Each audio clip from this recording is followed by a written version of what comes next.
The baseline scenario should represent the most realistic macroeconomic and debt portfolio assumptions based on the most up-to-date and best available knowledge.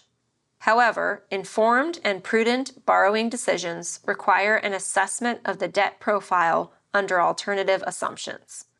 For example, if the real GDP growth is lower than expected, will it endanger debt sustainability? The stress testing reveals the country's vulnerabilities.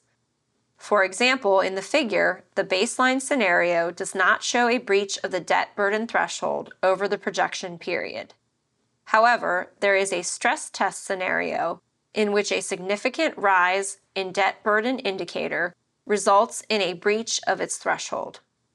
Such breaches of thresholds under stress tests reveal debt vulnerabilities to shocks and affect the risk rating.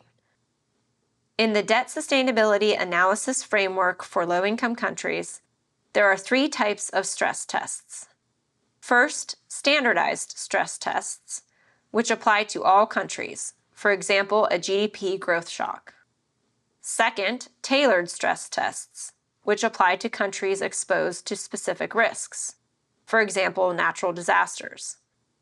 The exception is the contingent liability stress test, which has a basic component that applies to all countries, and tailored components depend on country-specific conditions.